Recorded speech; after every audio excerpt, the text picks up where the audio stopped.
ഇന്ന് ഉച്ചക്ക് ബീഫ് കറി വേണോ മത്തിക്കറി വേണോ എന്ന കുറച്ച് സമയത്ത് ആലോചനയ്ക്ക് ശേഷം ഞാൻ ബീഫ് തന്നെ സെലക്ട് ചെയ്ത്. അതാകുമ്പോൾ പെട്ടെന്ന് പണി കഴിയും. ഇത് നമ്മുടെ ഇവിടെ കിളച്ച ഇഞ്ചിയാണ് കേട്ടാ. ഇന്ന് ചോറെന്തായാലും അടുപ്പത്ത് തന്നെ വെക്കാമെന്ന് വിചാരിച്ചു. സാധാരണ ഞാൻ കരണ്ടിൻ്റെ അടുപ്പിലാട്ടോ വെക്കൽ. അടുപ്പത്തുണ്ടാക്കുന്ന ചോറിന് വേറെ തന്നെ ഒരു ടേസ്റ്റാണ്. അരി വാർത്ത് ആ അടുപ്പത്ത് തന്നെ കയപ്പ ഉപ്പേരിയാക്കാനുള്ള ചട്ടിയും വെച്ച് വെളിച്ചെണ്ണ ഒഴിച്ച് കടുകും കരിവേപ്പിലയിട്ട് നമ്മുടെ കയപ്പൊക്കെ ഇട്ട് കുറച്ച് ഉപ്പും പിന്നെ കുറച്ച് പുളിവെള്ളവും ചേർത്ത് കൊടുക്കുന്നുണ്ട്. ഈ പുളിവെള്ളം ചേർത്ത് കൊടുക്കുമ്പോൾ കയപ്പക്കേൻ്റെ കപ്പ് ശേഷം കുറഞ്ഞ് കിട്ടും.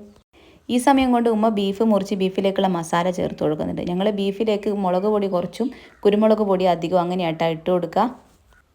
അപ്പോഴത്തേക്ക് ഞാൻ കയപ്പക്ക ഉപ്പേരിയിലേക്കുള്ള ചമ്മന്തിയും സെറ്റാക്കി ഉപ്പേരി റെഡി ആയിട്ടുണ്ട്. ഉള്ളി ബീഫിലേക്ക് എടുത്ത് നോക്കുമ്പോൾ ഇതാണ് അവസ്ഥ, ഫുള്ള് കേടായിരുന്നു കേട്ടോ. അപ്പോൾ ഉള്ളി വേറെ എടുത്ത് ഉരുളക്കിഴങ്ങ് പച്ചമുളക് ഇഞ്ചി വെളുത്തുള്ളി പേസ്റ്റ് ഇതൊക്കെ ബീഫിലിട്ട് കുറച്ച് വെളിച്ചെണ്ണ ഒഴിച്ച് നല്ലോണം കുഴച്ച് കൊടുത്ത് കുറച്ച് വെള്ളം ഒഴിച്ച് അടുപ്പത്ത് വെച്ച് ബീഫ് കറിയും സെറ്റ്. അപ്പോൾ ഇന്നത്തെ ഉച്ചയൂണ് കുശാൽ. Bye bye.